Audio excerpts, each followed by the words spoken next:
Bienvenidos a un nuevo programa del Ciudadano desde Necochea hacia Mar del Plata y el resto del país por Somos a través de Flow. El último viernes, Necochea fue escenario de una jornada sobre derecho de familia a 10 años de la modificación del Código Civil y Comercial. Esto fue organizado por 3 instituciones, Colegio de Magistrados, el Colegio de Abogados y también el Colegio de Escribanos, precisamente en cuya sede se llevó a cabo. Uno de los presentes fue el Procurador General de la Suprema Corte de Justicia de la Provincia de Buenos Aires, doctor Julio Contegrán, con quien de esta manera dialogábamos en el transcurso de este encuentro. Sostengo que el mejor lugar para nacer y para morir es la familia, sin duda alguna. Desde ya también para todo el desenvolvimiento, para enfrentar las alegrías y los momentos de dolor.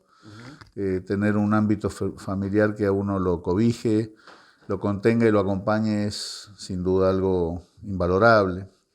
Estas jornadas de hoy tienen que ver precisamente con las relaciones de familia, las tensiones y demás que se perciben a 10 años de la reforma del Código Civil y Comercial, que incorporó una cantidad de instituciones y modificaciones vinculadas al régimen familiar y a los vínculos familiares. Por tanto, corresponde a 10 años hacer alguna reflexión.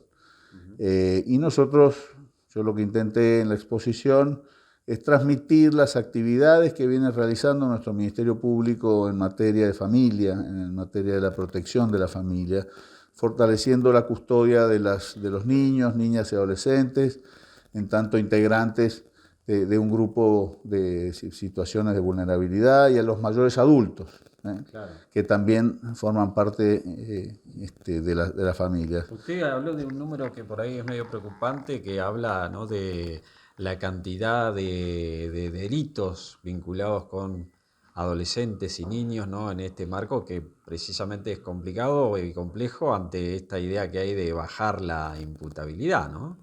Sí, nosotros hemos visto en el periodo de enero a septiembre del 2024 una baja respecto de igual periodo del año pasado, pero año a año, 2023, 22, 21, 20, hay un incremento de los delitos con participación de menores.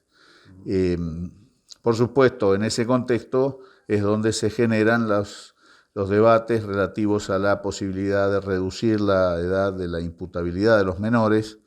Nuestra posición es que hay que hacer un análisis colectivo del problema, que no se puede hacer un análisis lineal, y que hay que hacerlo en función de la normativa general. Precisamente, el Código Civil y Comercial, consecuente con la Convención de los Derechos del Niño, ha reconocido un instituto, que es el Instituto de la Capacidad Progresiva de los Menores. No los considera incapaces desde una edad necesariamente, sino que reconoce que hay una evolución. Y esa evolución corresponderá a los casos particulares que habrá que examinar individualmente. Nos parece que esta figura puede ser algo que también deba tenerse en cuenta al tiempo de eventualmente modificar el régimen de punibilidad de los menores. Pero sostenemos que la baja de la imputabilidad aislada no es una solución, no es necesariamente. Teniendo en cuenta que el derecho va mutando y también que se han cumplido 10 años de esta reforma del Código Civil y Comercial, ¿cree que son necesarios nuevos cambios? Sin duda alguna, es lo que yo planteaba. A 10 años ya estamos en condiciones de ver cómo reaccionó la sociedad, cómo reaccionaron las familias, qué fue sucediendo con estos cambios, y en función de ello ver si corresponde sostener, modificar o incorporar nuevas instituciones al régimen de las relaciones de familia. Lo que es innegable, que el sistema familiar es algo que el Estado debe examinar al tiempo de regular normativamente, porque es el núcleo central de la sociedad. Por lo tanto, tenemos la responsabilidad eminente de trabajar sobre la problemática familiar. Claro, ustedes tienen la cantidad de personal suficiente, de recursos suficientes de la Procuración. Usted hablaba de una cantidad de UFIs, ¿no?, en la provincia. ¿Cree que sea necesario incorporar más personal ante todo el crecimiento de la población incluso? Nuestras necesidades y nuestros requerimientos son infinitos. pero también son infinitas la voluntad y la capacidad profesional de cada uno de nuestros integrantes. Y yo me guío y yo trato de trasladarlo con una frase que me dijo una persona con la que yo trabajé 5 años con quien fuera presidente de la Nación, Arturo Frondizi. Él me encargó un trabajo, se lo llevé y él no estaba satisfecho. Y me dijo, Contegrán, esto no está bien. Y yo le dije, vea doctor, lo que pasa es que no tuve material. Y él me miró y me dijo, vea Contegrán, el mal obrero siempre se queja de las herramientas. Por lo tanto, nosotros trabajamos bajo esta consigna. No nos quejamos de las herramientas. Las necesidades son infinitas, los requerimientos son infinitos, pero trabajamos con lo que tenemos y yo confío en mi gente y en la capacidad profesional de todos los integrantes del Ministerio Público en esta tarea, que es una tarea fundamental para la subsistencia de la sociedad. Se habla de que usted podría ser el nuevo procurador de la Nación, ¿no? En reemplazo de Casal. ¿Eso es una versión o es así? Nadie habló conmigo de esto, es un tema muy importante. Yo tengo un gran respeto por el doctor Casal, que está a mi juicio haciendo un trabajo realmente muy importante. Tenemos además funcionalmente una íntima articulación en materia de delitos en los cuales hay un roce de competencias, en el mejor sentido, o una vinculación de competencias. Por ejemplo, trata de personas, la persecución del tráfico de estupefacientes.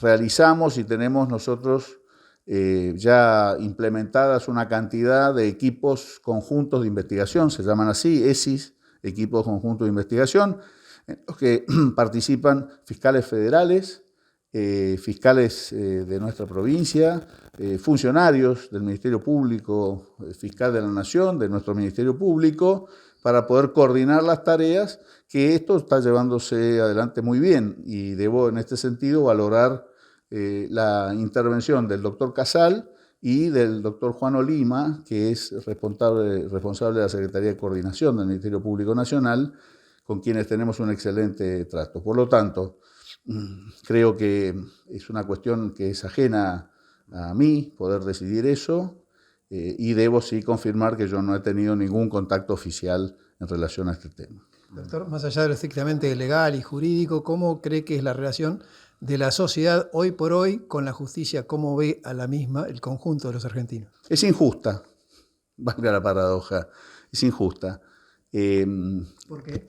La justicia, digamos, la sociedad no tiene una buena opinión de la justicia. Esto sale en el conjunto de las encuestas. Es una de las instituciones con mayor desprestigio o peor imagen. Y eso seguramente es derivación de una cantidad de elementos que son los elementos que le llegan a la población. Nosotros tenemos una responsabilidad muy grande en algo que no lo hemos hecho bien definitivamente, que es la comunicación.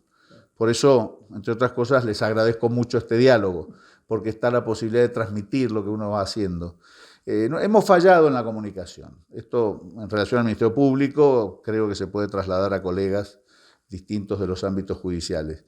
Al fallar en la comunicación, la población no recibe la cantidad de tareas bien hechas, correctas, adecuadamente, que se llevan adelante por integrantes del Poder Judicial. Por lo tanto, subsiste lo malo, y al subsistir lo malo, que lo hay, y en realidad muy malo cuando lo hay, porque tenemos nosotros una responsabilidad muy grande, custodiamos los bienes y la vida de las personas, la cosa explota mal. Por lo tanto, creo que tenemos una responsabilidad de mejorar los mecanismos de comunicación, mejorar nuestra imagen y prestigio y poder transmitir lo que a mi juicio es correcto, que es que la justicia realiza tareas muy importantes. Hacemos la primera pausa en Ciudadanos, ya volvemos con más invitados. All my time I'm waiting you to answer the phone. Nothing seems to happen but the last stage is gone. I hope somewhere your voice promises less and us more, but still my pillow's on the floor. Anyone could say that we are never assured, for things we're dreaming of are always out of the store. Pages light up.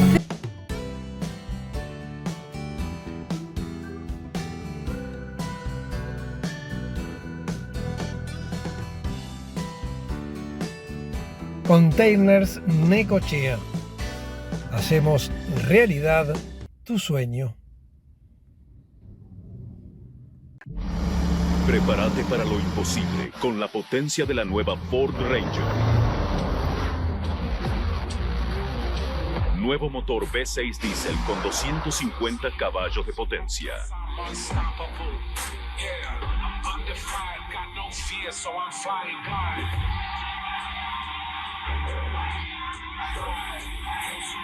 Ford Ranger, nueva generación. Que venga lo imposible.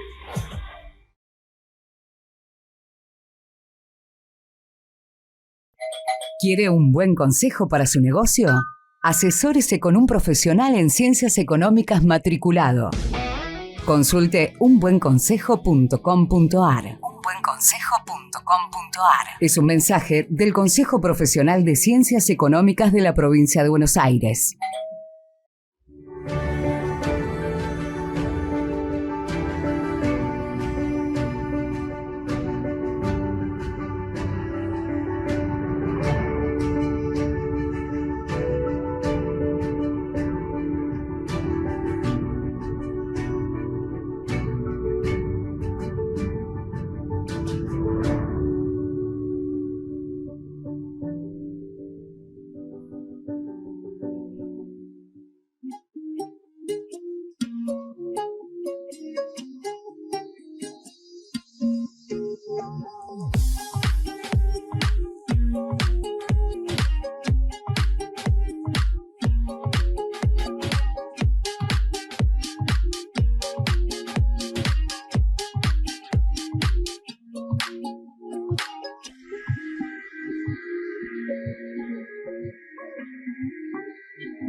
SUTERIH, Sindicato de Trabajadores de Edificios de Renta y Horizontal.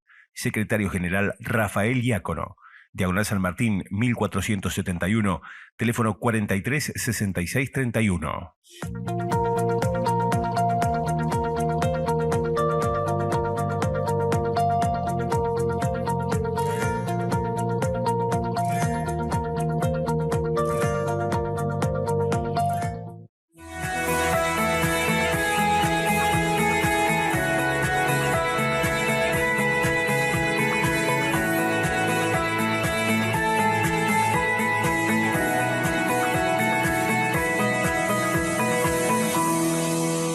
Centro de Acopiadores de Cereales Zona Puerto Quequén, contribuyendo a la renta nacional, provincial y local, apostando siempre al trabajo y al mejor servicio. Dársena de Servicios Puerto Quequén Sociedad Anónima.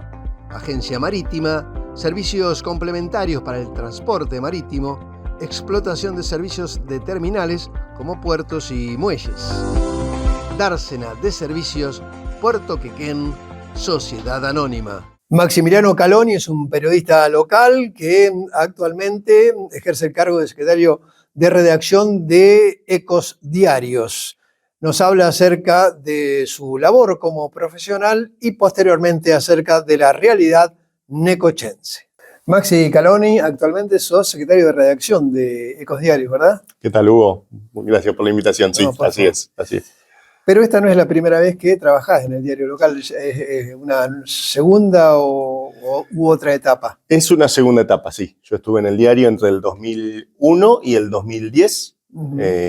Ingresé primero a la radio, después ingresé al diario, a la parte gráfica. Era lo que era en ese momento FM de la Costa. FM de la Costa, exactamente, hacía producción en un programa de radio a la mañana. Y después, bueno, ingresé al diario papel, al tradicional. Primero haciendo lo que en ese momento era La Cabrera, vos, Hugo, la debías conocer. Sí, por los cables que de las agencias de noticias. Exactamente, Sí. exactamente. Y bueno, después eso se terminó, se dejó de realizar ese trabajo en el diario y quedé ya en la redacción general. Hasta el 2010, después me fui, tuve otro montón de actividades privadas y públicas y regresé en el año pasado, formalmente en noviembre del año pasado, así que llevo un año justo. ¿Y cómo es esto de trabajar en un medio gráfico en el contexto actual de los medios de comunicación? Bueno, ha cambiado mucho lo que es no solo los medios en general, sino también el diario. Hoy está convertido en un multimedio. Claro. La radio es una parte importante del multimedio. El diario papel vendría a ser el premium, si se quiere, ¿no? Y después lo que más está centrado es en la web digital, ¿no? En elecos.com.ar y en las redes sociales. Dos instancias que en aquel momento, cuando yo tuve esa primera etapa, prácticamente no existían. No existían, claro. Digamos, estaban totalmente, las redes sociales no existían y la página web solo se encargaba de cargar las noticias del día anterior, en realidad, y nada más. Hoy es al revés. La dinámica ha cambiado muchísimo. Hoy las redes sociales son importantes. La página web es lo más importante, si se quiere, con el minuto a minuto, la actualización permanente, no solo de noticias locales, sino también nacionales, provinciales, internacionales. Y luego pasa, toda esa información se vuelca al papel, digamos. Se dio vuelta la situación periodística que nosotros conocíamos Es decir, que ya antes. cuando desde la Secretaría de Redacción se encara cuáles notas se van a tratar en el día o qué es lo que se va a considerar, se lo hace en forma diversa, completa, no enfocado solamente en el diario de papel. No. Hoy el diario, hasta hace poco había chicos de la Escuela Técnica número 3 que estaban realizando algunas prácticas profesionalizantes, lo que antiguamente eran las pasantías, ¿no? Bueno, y les explicábamos esto. El diario hoy arranca a las 6 de la mañana, cuando comienza la programación de la radio. Vos sos parte de eso, Hugo, a partir de las 7. Sí. Y termina de imprimirse 2, 3 de la mañana. Durante todo ese lapso de tiempo hay gente trabajando en el multimedio. Bueno, y se trabaja de esa forma. La parte radial, se toman notas de ahí, que luego son llevadas a la web, y luego terminan en la edición papel. Claro. Hay notas que salen pura y exclusivamente en redes sociales, que se apunta a generar un contenido especial, específico para redes sociales, y otro material que sí, se apunta específicamente al papel como primera opción para que luego se replique en la radio y también en la web.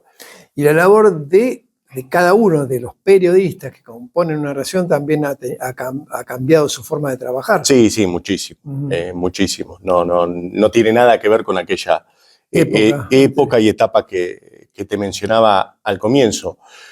Hoy se le da prioridad a la web y a partir de ahí, bueno, justamente es esto, es ir a cubrir una noticia, al mismo tiempo que está transcurriendo la noticia, se envía una foto o un video, Claro. alguien que está en la redacción elabora esa noticia y ya directamente se sube a las redes sociales claro. y a la página web. Cuando regresa el periodista, bueno, completa esa información en la web y eso es lo que finalmente termina en el papel. La paradoja es que cuando el periodista regresa de la cobertura ya salió. Ya la noticia ya está circulando, sí. Ya está circulando, sí. Claro, que la envió sí, él, sí. ¿no? Pero quiero decir, cuando él llega a la redacción ya está publicado. La inmediatez ha cambiado completamente todo. Completamente todo. Antiguamente lo que hablábamos, vos tenías una noticia que por X causa la producías y la generabas vos y le daba un contenido importante al otro día al papel, claro. ¿no? La agenda se generaba al otro día. Bueno, acá es la inversa. Es esa noticia que vos generaste ya tiene que estar corriendo para que mañana se vea reflejada en el papel y tenga una cierta, digamos, dinámica. Dinámica. Esto también exige mayor brevedad. ser Sí. en los textos. Sí. Generalmente en la web son textos un poco más cortos que después se terminan desarrollando y que después se termina subiendo todo el material. Claro. Pero dependiendo de la información, la inmediatez le gana al desarrollo del tema. Bien. Bueno, como buen periodista vamos a analizar un poquito la realidad local. Maxi, hoy por dónde crees que pasan las prioridades? Días pasados se lo entrevistaba al intendente Arturo Rojas, hablaba del presupuesto, entre otras cosas que ya tenía para enviar al Consejo Deliberante. Sí, bueno, creo que hoy son los dos temas primordiales por varias razones. El presupuesto y... Presupuesto y ordenanza fiscal impositiva, que generalmente van de la mano, Sí. Suelen bajar, se le dice, ¿no? Al Consejo Deliberante más o menos a Sí, la eso de misma bajar fecha. es porque el Ejecutivo está en un piso y el Consejo, Y el Consejo está... Deliberante en la planta baja, exactamente. Pero creo que son dos temas que hoy por hoy van a manejar la agenda de acá, mínimo hasta fin de año. Con un debate que me parece va a ser más interesante que los años anteriores, porque el Ejecutivo hoy no tiene en el Una Consejo mayoría... Deliberante una mayoría absoluta. Claro. Entonces va a necesitar de cierto diálogo y de cierto consenso a la hora de poder aprobar un proyecto de presupuesto con gastos y recursos y sobre todo un posible aumento de tasas municipales, algo que ha pasado históricamente en la gestión de Rojas. Siempre ha habido un incremento en las tasas municipales, tasas urbanas y también las tasas al sector del campo. Entiendo que esto va a ser los dos temas fundamentales de acá a fin de año para el Ejecutivo y también para la oposición, porque es el momento en el cual puede plantear Sus diferencias, sus disidencias con algunas políticas. exactamente. Y en lo que tiene que ver precisamente con el aumento de tasas, lo que causó alguna sorpresa fue la revelación de Rojas en cuanto a la posibilidad de establecer una fórmula, una especie de fórmula polinómica, que así se emplea con esa denominación, por ejemplo, ya se está aplicándose para lo que es el transporte urbano de pasajeros. ¿Sería Claro. algo parecido, con cierta similitud? Bueno, ustedes que entrevistaron a Arturo y que conocen tanto a Arturo como el resto del mundo periodístico, siempre suele tener buenos títulos y después siempre se guarda algo de información para llegar al Consejo Deliberante con cierta novedad, si se quiere. Claro. Hay que ver cómo se establece la fórmula polinómica, ¿no? ¿Qué datos se van a tener en cuenta a la hora del aumento de las tasas municipales y eso cómo se va a ir reflejado en el año? Claro. Bien, puede ser una actualización bimestral, que es la que se utilizó para el transporte público de pasajeros, para el boleto, o puede ser trimestral, cuatrimestral, semestral. Evidentemente, el Ejecutivo está viendo que hoy el número de la inflación está medianamente tranquilo, se podría decir, ¿no? Más allá del aumento constante de precios, tiene entre un piso y un techo de entre 2,5% y 4%, ¿no? Sí.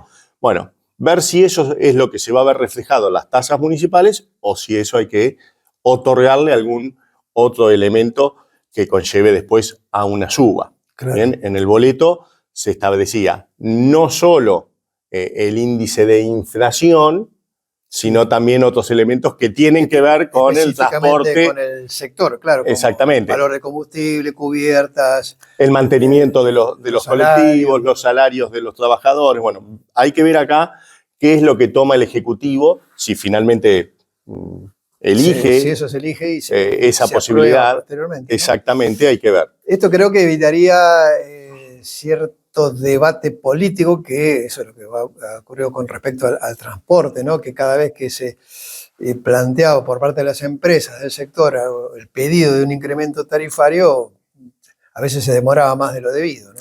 Sí, bueno, es una buena manera de, en algún punto, sacarse el tema de encima, Sí. ¿no? Porque ya quedó definido de esta manera, entonces va a ser una fórmula que directamente se va a actualizar cada 2 meses en el caso del transporte. Yo soy, particularmente a mí me interesa el debate político, a mí, y entiendo que el Consejo Deliberante Es el ámbito natural. es el ámbito, Sí, es el ámbito y es lo principal que debería ocurrir. Me- Lamentablemente últimamente no pasa tanto. No, pero aparte ¿no? me río porque cuando uno escuchaba las campañas, algunos querían congraciarse con el electorado diciendo, no, yo no provengo de la política, yo no hago política. En el Claro. Consejo Deliberante se hace política. Es lo fundamental, es debatir, es buscar soluciones a diferentes problemas que hoy tendría o tiene la ciudad, mejor dicho, ¿no? Bueno, creo que esta fórmula polinómica ha dejado de lado esa cuestión, por lo menos para el transporte. Veremos si con el tema de las tasas urbanas ocurre lo mismo o no. Bien. Ya se comienza a percibir que el 2025 va a ser un año electoral, ¿no? Comienzan a surgir algunos nombres y algunas reapariciones. Creo que las más notables en los últimos días han sido la de Leonardo Burrullero y de Martín Migueles. Ambos fueron candidatos a intendente. Claro. Uno fue precandidato a intendente, Leo Ruggero, que perdió la elección interna en el 2015. Exactamente, ¿no? Dentro de Cambiemos en ese momento. En ese momento Cambiemos. Y Martín Migueles, bueno, la última elección que fue directamente candidato él fue a intendente. Exactamente. Sí. Pero ambos se incorporan ahora a la Libertad Avanza. Yo creo que pensando políticamente me parece hoy, Hugo, que los oficialismos son los que mejor están parados, ¿no? Aún en esta situación compleja, económica del país y demás. Pero me da la sensación que, tanto a nivel nacional, provincial como municipal, la oposición es la que todavía no ha logrado establecerse como oposición, como tal, ¿no? Claro. Digamos, a nivel nacional me parece que Milei logró un acuerdo importante para él, que era con el PRO. Lo que le genera cierta gobernabilidad, le genera tener un número de legisladores importantes que apoyan las decisiones que para él son trascendentales, sobre todo en materia económica. A nivel provincial, el gobierno de Kicillof pareciera no tener hoy un rival fuerte del otro lado. Tal vez lo podría ser Esper en su momento, por lo menos es lo que hoy se plantea, por la Libertad Avanza, y siempre contemplando esta unión que a nivel nacional baje a nivel provincial también, porque si no, obviamente, a mayor división, el Ejecutivo generalmente tiene una cierta ventaja. Mayor posibilidad, claro. Exactamente. Y a nivel local me parece lo mismo, Hugo.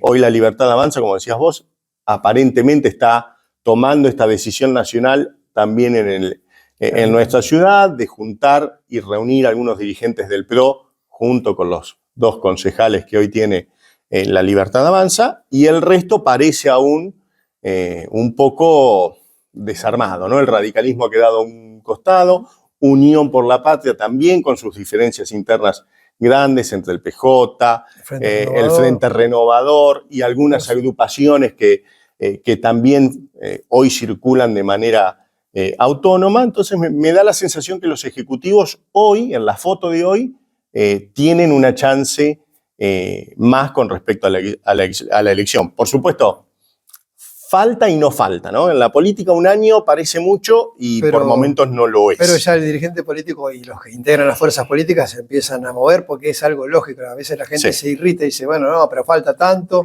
tiempo y ya están pensando en cuestiones electorales. Pero lleva su tiempo todo eso. Sí, y nuestros tiempos, digo, los tiempos de la sociedad o de quienes no estamos en el ambiente político, no es el mismo que el de los propios dirigentes. Y no tenemos los mismos problemas, en definitiva son los mismos, pero desde otras perspectivas, ¿no? Sí, claro, por supuesto. Por eso creo que hoy los ejecutivos tienen una cierta ventaja, ¿no? Más allá de la situación económica y social, que es dura y que es difícil para todos, creo que los oficialismos corren con una cierta ventaja. Por supuesto, de acá a un año aún resta tiempo. El PJ a nivel nacional, si me van a terminar con Cristina Kirchner como presidenta, el año que viene el PJ tiene elecciones en los municipios, en los distritos, por lo cual también tiene que mirar eso. El radicalismo acaba de renovar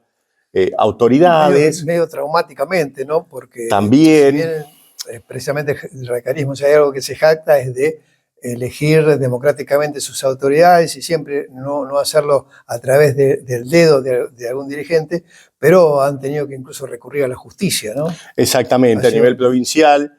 Se acusaron de fraude. Ha ocurrido eso, traumática. Distinto a elecciones anteriores, donde a nivel provincial y nacional parecía estar todo solucionado y a nivel local se daba esta cuestión de una o dos listas más y Empuje, demás. sí. En este caso, a nivel provincial, realmente ha sido muy marcada Sí. la diferencia y el enfrentamiento que siempre, como se dice en política, quedan heridos, ¿no? Exactamente. Y a nivel local, sin embargo, se logró tener Una lista unión unida mucho antes. muchísimo antes incluso de que se terminara de conformar la elección. Sí, lo cual también es paradójico porque a veces se cuestiona la dirigencia, bueno, se pelean y no se ponen de acuerdo. Cuando lo hacen, se les cuestiona también. Bueno, sí, también pasa. Yo creo que por momentos la dirigencia política está un poco aislada de lo que son los temas de la sociedad, obviamente, Hugo. Bueno, Maxi, a seguir trabajando en la redacción de Ecodiarios, así que te dejo liberado. Bueno, muchísimas gracias, Hugo, por la invitación y como siempre ha sido un gusto. Vamos a la segunda pausa, ya volvemos. All my time I'm waiting you to answer the phone. Nothing seems to happen, but the last stage is gone. I hope somewhere your voice promises less and us more, but still my pillow's on the floor. Anyone could say that we are never assured, for things we're dreaming of are always out of the store.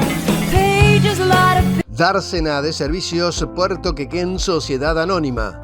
Agencia Marítima, servicios complementarios para el transporte marítimo, explotación de servicios de terminales como puertos y muelles. Dársena de Servicios Puerto Quequén Sociedad Anónima. Prepárate para lo imposible con la potencia de la nueva Ford Ranger. Nuevo motor V6 diésel con 250 caballos de potencia.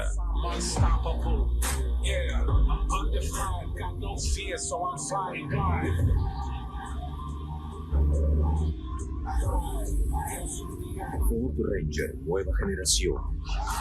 Que venga lo imposible.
Colegio de Abogados de Necochea, en defensa del ejercicio ético de la profesión. Cooperativa Agropecuaria General Necochea Limitada de consumo, seguros, cereales e insumos. Desde siempre, al servicio del productor agropecuario. Colegio de Escribanos de la Provincia de Buenos Aires, Delegación Necochea.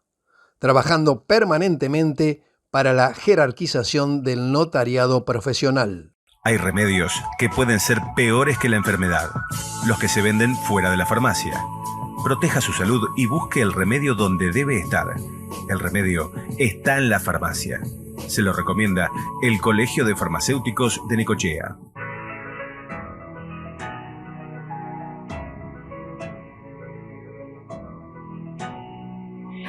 Comenzamos cada día marcando una realidad de trabajo orientada al servicio.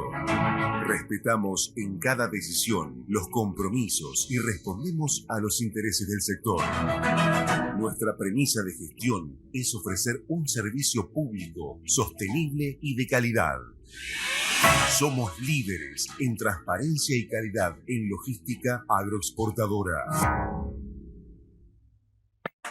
Usina Salud. Comunicate al 42 5715 o al 42 1887. Ingresá también a www.usinasalud.com.ar. CAPROC, Cámara Industrial de Producción y Servicios de Puerto Quequén. Aportar desde el conocimiento y la experiencia.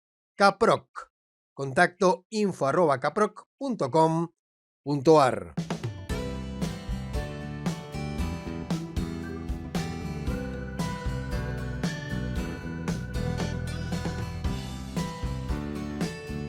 Containers Necochea.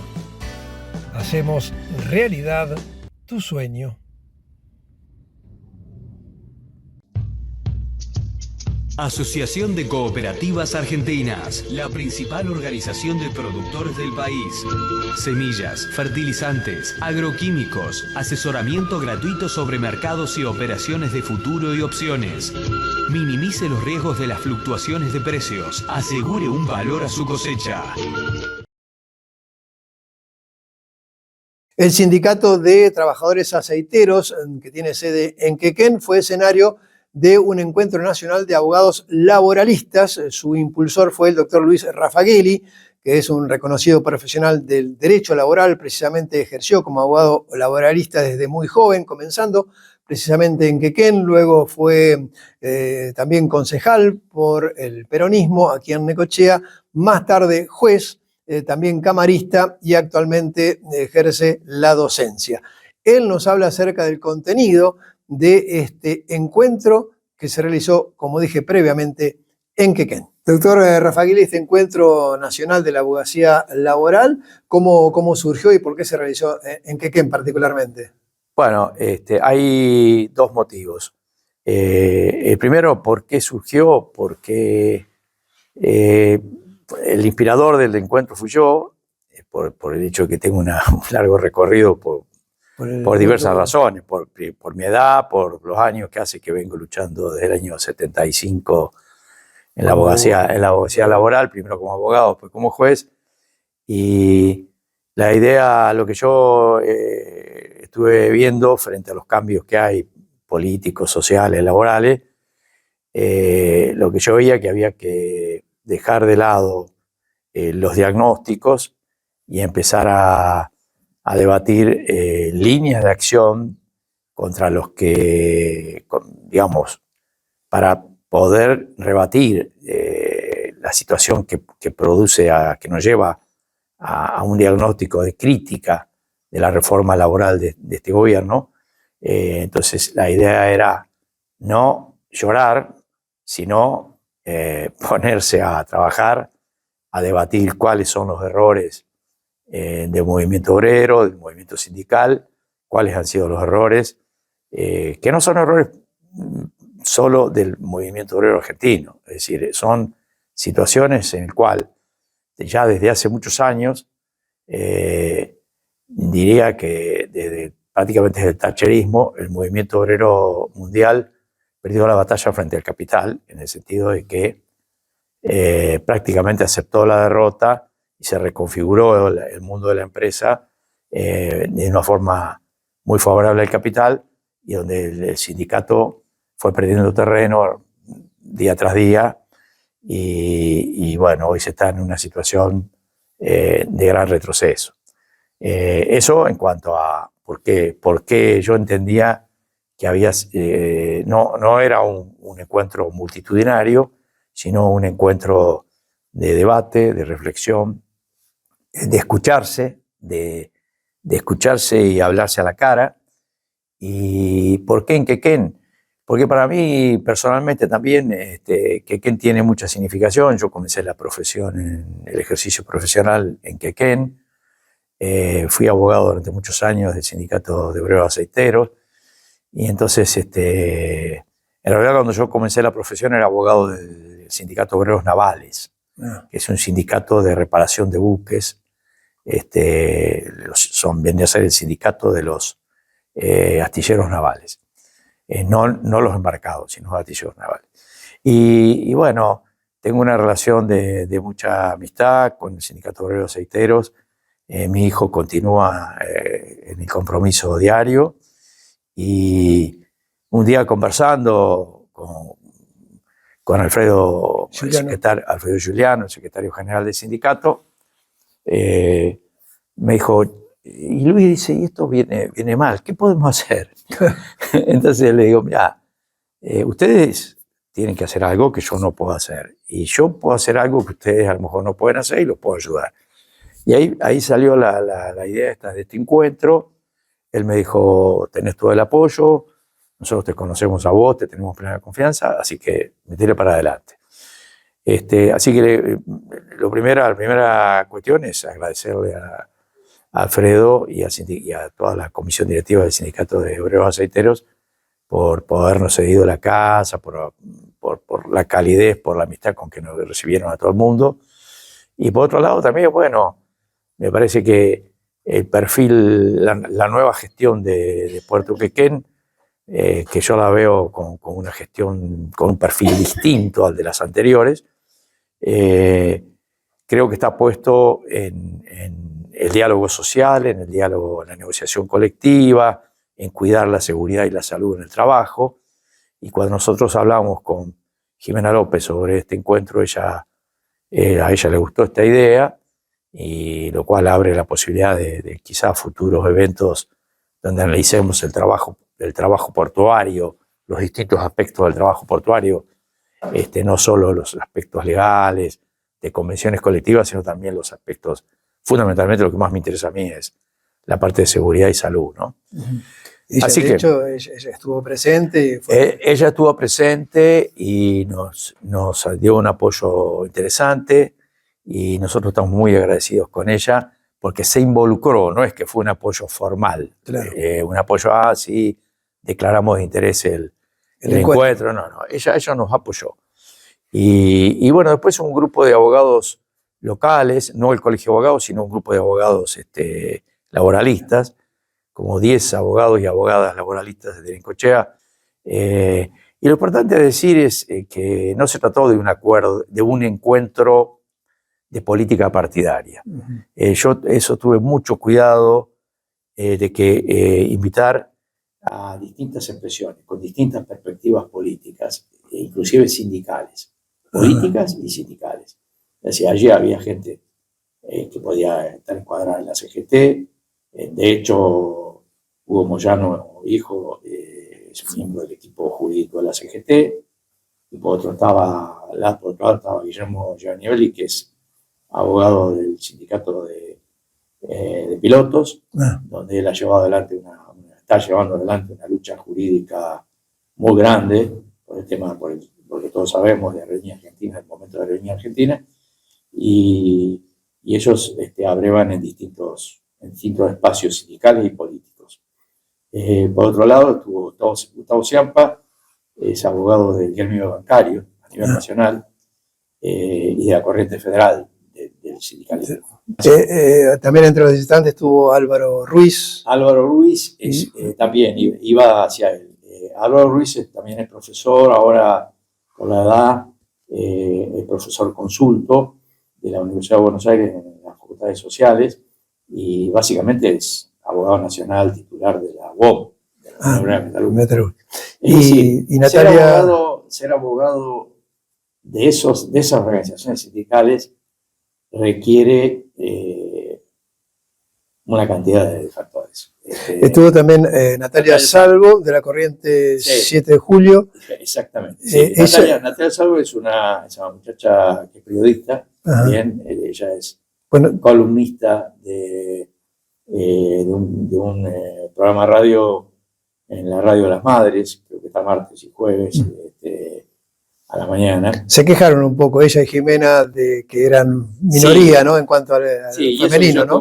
Tuve mucho cuidado de ser lo más, equiparar lo más posible la cuestión de género. Pero no es fácil, porque tiene por ahí ahora, se está desarrollando una playa de juristas, mujeres importantes, que están dando la batalla. Pero bueno, hay todo un recorrido que no es casual, que es el hecho de que, bueno, la mayoría de los laboralistas eran hombres. Eran hombres, exacto, sí. Pero hoy en día eso se está equiparando. Vino Graciela Sosa, que también es abogada de la UOM. Después vino Cintia Bención, que fue presidenta de la Asociación de Abogados Laboralistas Nacional. Una rubia que habló, no sé si la ubicás. No la ubico. Eso es extraordinario. Hizo un análisis de género, de la cuestión de discriminación en el trabajo, de las implicancias que puede tener esta reforma, ¿no? En ese aspecto. Como conclusión, hubo una conclusión, se leyeron de este encuentro. No llegamos a poder leerla porque las conclusiones porque tenemos los borradores. Claro. Y algunos colegas de la comisión de redactores ya me pasaron esos borradores y ahora yo soy el encargado de darle forma. De darle forma. No va a ser muy larga, después te las paso si te interesan. Sí, por supuesto. Sí, más que conclusiones van a ser distintas consideraciones y opiniones que se vertieron en el Congreso, o en el encuentro, no el Congreso, el Congreso tiene las características en el encuentro. Lo importante fue que no se habló tanto de criticar las normas de mi ley, que de hecho ya las hemos criticado muchísimo, estamos trabajando sobre ese tema desde diciembre del año pasado, sino más que nada de pensar dónde estamos y por dónde hacia dónde vamos y por dónde podemos nosotros establecer una defensa que sea eficiente, que sea eficaz y que podamos pasar a una ofensiva en otro tiempo social y político, ¿no? Por de pronto, hoy estamos en la etapa de hoy del movimiento obrero, del movimiento sindical y de la abogacía gremial, es una etapa defensiva. Defensiva. Es una etapa defensiva, no estamos en condiciones de ofensiva. ¿Por qué? Porque los sindicatos están golpeados, porque los trabajadores están golpeados en sus salarios, están amenazados con la reforma sobre bloqueos, sobre las modificaciones en bloqueos. Se establece una nueva causal de despido que es muy peligrosa, porque si vos mañana a un grupo de trabajadores le deben el sueldo y va y se para frente a la empresa a golpear la mano, va a ser causal de despido, puede llegar a ser causal de despido. Y también el bloqueo va a ser utilizado contra los sindicatos. Hoy estaba escuchando un video con una crónica de Sturzenegger en inglés, donde él, hablando en Harvard, en Estados Unidos, directamente decía que en Argentina la tarea de ellos era hacer desaparecer el sindicato como institución. Y a mí me parece que a veces mucha gente, muchos sectores, influenciados por los medios, piensan que un mal sindicalista es un mal sindicalismo, y no es lo mismo. Bueno, claro. Puede haber un mal sindicalista por distintas razones, porque alguien que se maneje mal, que sea arbitrario, que sea violento, que cometa un ilícito, y como cualquier persona tendrá que sufrir las consecuencias de sus actos. Pero eso no es lo mismo que decir sindicalismo. Yo eso lo he estudiado hace muchísimo tiempo. Vos sabés, Hugo, que yo estuve en Alemania en los 90 y tengo formación sobre el derecho alemán. Y ahí que es bastante parecido al argentino, pero mucho más disciplinado. Y ellos tienen clarísimo, en la sociedad alemana, tienen clarísima que el sindicato es algo que es fundamental, es como la democracia. Si hay instituciones políticas, la democracia, si hay política, si hay partido, demás, bueno, también tiene que haber sindicatos, como también tiene que haber asociaciones patronales, empresarias. Nosotros visitamos todos los sectores de Alemania. Y cuando fuimos en Colonia, a la corporación patronal, lo primero que nos dijeron, nosotros no discutimos ni convenciones colectivas, no discutimos participación en las empresas, cogestión, pero que sí estamos organizados, porque el sindicalismo alemán es fuertísimo y nosotros tenemos que estar organizados para poder dialogar de igual a igual con ellos, pero lo necesitamos porque la producción alemana es una producción de exportación. Y nosotros no podemos darnos el lujo de tener conflictividad y huelga que nos afecte la producción. Claro. Y si hay un conflicto injustificado del sindicato, que puede haberlo, de un sindicato, los sindicatos tienen que correr con las consecuencias de sus actos. Si un sindicato, sin debidos fundamentos, produce una huelga, la huelga es evidente que es un medio de defensa y que provoca daño. Sí. Está clarísimo. Pero puede ser justificado cuando hay una razón para esa huelga. Pero cuando hay una razón, se pagan las consecuencias y se pagan los daños y perjuicios. En ese caso, el sindicato. el sindicato tiene que correr con los daños y perjuicios que le ocasionados a la empresa. Entonces, me parece que todas estas cosas hay que hablarlas. Nosotros tuvimos algunos debates que fueron, sobre todo la tarde del viernes. Por ejemplo, el sindicato durante los años 90 se desentendió. Cuando hablo de sindicato hablo en general. En general, sí, del sindicalismo, en general. Se desentendió de los trabajadores que quedaron en la vía. Claro. Los trabajadores que perdieron sus trabajos, de a miles, que quedaron a la vera del camino. Hubo otros que generaron secretarías de empresas recuperadas, que los apoyaron, por lo menos no los dejaron solos. Sí. Pero la mayoría los dejó solos. Y yo tengo mucha experiencia de eso, no voy a acotarla particularmente, pero como abogado que fui durante muchos años de sindicatos, muchos sindicatos dejaban solo al abogado. Cuando había una quiebra, claro, cuando quedábamos los trabajadores en la calle, el abogado solo peleando en la quiebra, a ver si se podía cobrar algún mendrugo, y el sindicato seguía con sus afiliados. Y eso no puede ser. Lo que tiene que haber es una coordinación y que el sindicato luche porque esos trabajadores sean tengan una buena posibilidad de trabajo al sistema productivo. Claro. Así que bueno, nosotros también estamos viendo con atención. Yo estoy leyendo material, por ejemplo, China está llevando adelante una reforma laboral que ellos llaman de modernización laboral. Para nosotros la palabra modernización laboral es un poco peyorativa, pero que no es lo mismo que para ellos.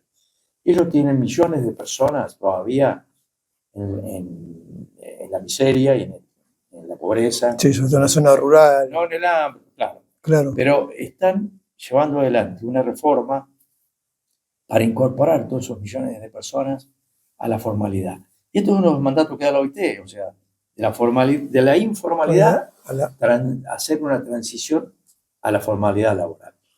Y me parece que es eso, porque y ahí vengo para ir redondeando, ¿no? La reforma de gobierno no es verdaderamente una genuina reforma laboral. Es una contrarreforma laboral, es una reforma regresiva, reaccionaria, una reforma que atrasa 100 años y que vuelve a formas del año 34 en la Argentina, cuando las primeras leyes obreras no fueron las peronistas, fueron las de Hipólito Yrigoyen. Hay que ser sincero, por más que yo tenga mi corazoncito, pero hay que reconocer las cosas. La ley de accidentes de trabajo es de 1915. Exacto. La ley de despido de los factores de comercio, empleados de comercio, en 1934. Claro. Lo que pasa es que todo eso después se fue dándole un carácter orgánico a partir del año 44. Pero lo que yo creo es que, por ejemplo, la presidencia anterior, la gestión anterior de México, llevó adelante una reforma laboral, pero ¿a quién consultó primero que primero? A la OIT y a los órganos de interpretación de los convenios internacionales de la OIT. Lo mismo hizo Petro en Colombia. Claro. O sea, llamó a la OIT y dialogó con universidades, con sindicatos, con empresas. Entonces, desde el Estado, vos no es que asumís los intereses de la empresa, porque no es tu función. Desde el Estado vos sos un tercero. Sí. Vos tratás de lograr que haya una conexidad en esos intereses, pero no podés asumir abiertamente el interés. Sobre todo del gran capital, claro, ni siquiera de la pequeña y mediana empresa. Yo estoy convencido que hay que trabajar mucho la cuestión de la pequeña y mediana empresa, la negociación colectiva, hay que ver cómo trabajar, dialogar mucho con las empresas, con las organizaciones de la economía popular, con los movimientos sociales, y eso visibilizarlo a la sociedad. Porque, claro, la idea de esto también, nosotros en la década de los 80, ya con la democracia, nos juntábamos en hoteles sindicales porque estábamos todo el día, a lo mejor 2 días, pero todo el día hablando. Todo el día hablando, nos levantamos a la mañana, desayunábamos y empezábamos, che, ayer, pero tal cosa, pero ¿qué te parece tal otra? Después venía un lunch al mediodía y seguíamos. A lo mejor parábamos un ratito y nos íbamos a caminar por ahí, a dar una vuelta por la sierra, y seguíamos después hasta la hora de la cena. Entonces la idea, yo les decía a la gente, no vamos a abdicar de los beneficios de la nueva tecnología, al contrario, vamos a usar, pero juntémonos, hablemos, conozcamos, traigamos a los jóvenes abogados, a las jóvenes abogadas que incorporen conocimiento, traigamos los libros que se han escrito, o hagamos de todos estos eventos material para un libro. Y bueno, todo eso se fue conversando y todos estaban muy entusiasmados, muy entusiasmados con la posibilidad. Vos te habrás dado cuenta que fue un encuentro sencillo, Sí. pero al mismo tiempo un encuentro en el cual todo el mundo estaba comprometido. Sí, sí, sí. No era una fiesta. No. Ahí se discutía, Sí, se eran hablaba. duros los conceptos. Luis, un placer retenerte nuevamente en el programa. No, muchas gracias, Hugo. Yo, sabés que cuando comencé con esta idea, por allá por agosto creo que haberte escrito, faltaba mucho. Y Sí, me dijiste, sí. bueno, avisame después, te avisé y vos Sí. viniste, así que eso te agradezco. Claro, pues yo le empecé a trabajar esta idea, yo creo que antes de agosto. Pues yo en septiembre, vos sabés que tengo una hija mayor en Italia, y en el mes de septiembre me fui a visitarla, y entonces yo sabía que el mes de septiembre no podía hacer nada prácticamente. Entonces dejé todo organizado, por lo menos las personas comprometidas, y en el mes de octubre le dimos con toda la organización y bueno, por eso salió bien. Bien. Bueno, Luis, muchas gracias. No, al contrario. Y así llegamos al final de un nuevo programa de Ciudadanos. Nos vamos a reencontrar cuando el próximo miércoles a partir de la hora 19.